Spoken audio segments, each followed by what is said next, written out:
Well, my friend that was doing crack was also doing Xanax. So, and he was like, his doctor just made him go, I guess, cold turkey. But he had been doing so much that when he stopped, he went ballistic. Oh my God. Yeah. It's supposed to be horrible. It is horrible. Horrible withdrawals, especially when people go crazy and they're eating it all day long. Oh, yeah, he was taking it all day. That was rough for him. And that's when he started doing crack with prostitutes. I had a buddy that was a comic and was like just having anxiety attacks. Just couldn't fucking control it and started taking Xanax, and it all went away. And then all of a sudden he was fun again. It was weird. It was like anxiety is terrible. It was terrible. And I know his health deteriorated after, but he was drinking while he was doing it, which you're not supposed to do, which a lot of people do. Lady said this to me on an airplane.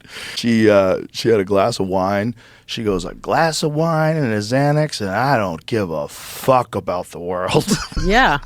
I've taken Xanax. If I went to Australia and I took it and I slept most of the flight.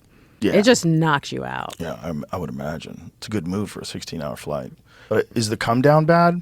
You're exhausted. You're like so tired the rest of that day. You're like you're done. There's nothing you could do. That's why I would only take it if I like was flying. Right. Yeah, that would make me think that if you took it before you went on stage, that wouldn't be good either. No, it's like a real downer. I think he was doing that though. I'm amazed by people that could like do so much drugs and drink and go on stage. Well, I wonder though, like how it's interacting with whatever individual's level of anxiety. Right? Sure. Like we all assume that people have the same anxiety, but my level of anxiety differs throughout the day and depending on what I'm doing, depending on like my activity level, whether I've exercised, whether I slept well. You know?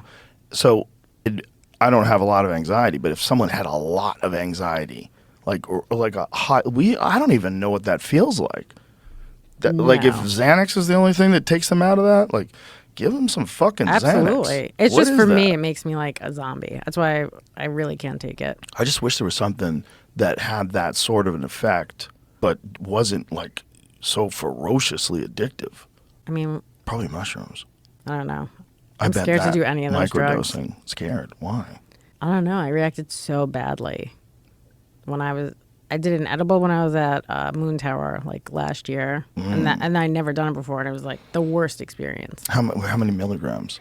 I don't remember. It was like in a bag that they gave you, and my friend was like, she was like, no, it was like from a company though. She was like, this is very weak.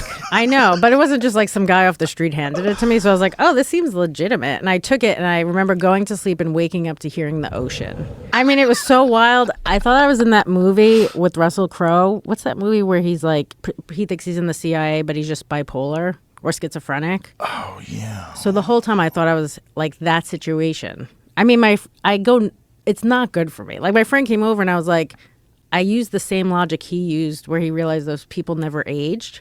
Where I was like, okay, well you're the same now. Like it was so crazy. I can't do drugs. Those people never aged?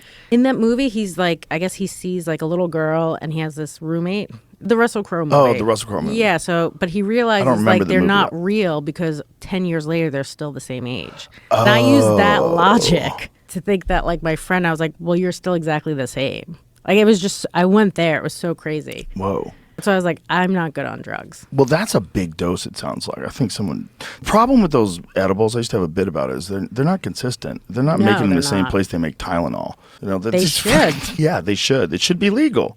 It should all be legal so we'd know exactly what the fuck you're taking. I mean, how many people have to die of fentanyl before they realize, like, we have to figure out, like, if there's a demand for these drugs, if people want these drugs, maybe it's education, maybe it's counseling, maybe it's drug rehabilitation centers that we need to open everywhere, and then there's a business in that.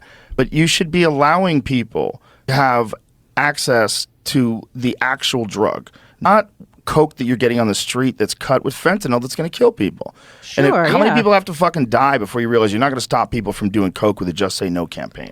So what are you going to do? Why don't you let reputable companies sell that and sell pure versions of it and tell them what the fucking dose is it's going to kill you. Let people know what's going on and then make it so that you have to be 21 to buy it and educate people. Like, we're going to open up the country to legal drug sales. Because if you don't, all you're doing is arming the outlaws. You're giving them money. All the outlaws. And it's the people unregulated. And it's right south across our border. The Mexican cartels are fucking killing it. And they're not killing it because Just Say No worked. They're killing it because we don't have legal drugs. Yeah. So they sell illegal drugs. It's fucking bananas that a problem so obvious. It's like this. It's an uncomfortable solution, but you got to rip off the fucking Band-Aid and you got to make everything legal.